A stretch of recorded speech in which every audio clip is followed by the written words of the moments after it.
شقه 3 غرف متوسط تكلفه البناء حوالي 1,200,000 جنيه. مساء الخير. هل اسعار العقارات في مصر وصلت للسقف؟ مش هجاوبك دلوقتي، اصبر وافهم. خليني اوضح لحضرتك الاول ان تقييم العقار ده مش رقم عشوائي، احنا بنمشي بمنهج علمي عشان نوصل للقيمه العادله. اول حاجه تقييم الموقع، واحنا بنقيم الموقع من حيث الطلب، القرب من الخدمات، عرض الشارع والمشروعات اللي حوالينا، لان الموقع لوحده ممكن يفرق 20-30% في المية في القيمه. تاني حاجه مواصفات العقار، نبص على المساحه الصافيه، الدور، الاتجاه، الاطلاله وسنه البناء، لان الحاجات دي بتاثر بشكل مباشر على سعر المتر. تالت حاجه حاله التشطيب، التشطيب مش مجرد شكل، ده تكلفه حقيقيه، فاي صيانه او تجديد بيتخصم من القيمه العادله. في برضه نقطه مهمه هي المقارنه بالسوق. يعني ايه؟ بعد كده بنقارن العقار بوحدات شبهه اتباعت فعليا قريبه منه، ونعدل السعر حسب الفروق، وده اهم عنصر في التقييم.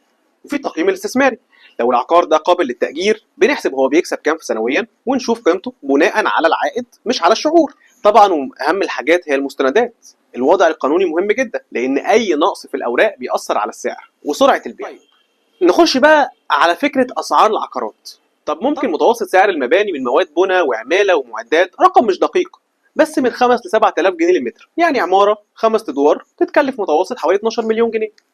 انا لسه ما حسبتش سعر الارض ولا اسعار الفايده، لانها بتاثر بشكل رئيسي على تكلفه البناء، وفي نفس الوقت في تحصيل سعر البيع من العميل. شوف بقى شقه 3 غرف متوسط تكلفه البناء حوالي 1,200,000 جنيه. يعني من الاخر كده سعر العقار في مصر ممكن يكون عادل جدا، لان احنا لازم نكون عارفين ان سعر متر الارض مش هيقل عن 2000 جنيه، والرخص والمرافق والكلام ده ممكن يخش في 1000 جنيه كمان، مع مكسب المطور اللي بيبني او المقاول 30% على الاقل، يعني داخلين في 15,000 جنيه. يعني الشقه ال 200 متر ب 3 مليون جنيه كاش. لو قسطت المبلغ ده احسب بقى على السنه من 10 ل 12% فايده، يعني 8 سنين ب 100% تقريبا زياده. يعني شقه ب 6 مليون جنيه على 8 سنين. بس دي ايه؟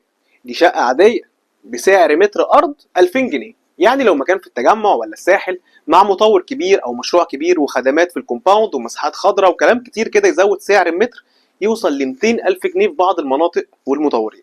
انا عارف ان لسه ما جاوبتش على السؤال بصراحه، بس المفروض تكون فهمت.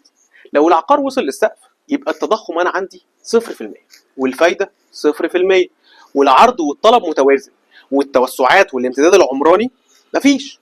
يعني بكل ثقه احنا لسه بننمو، ولسه في مشاريع ومناطق لسه ما فيهاش مسموح، ولسه في عجز في العرض، ومفيش سقف لسعر العقار على الاقل في ال10 سنين اللي جايه باذن الله.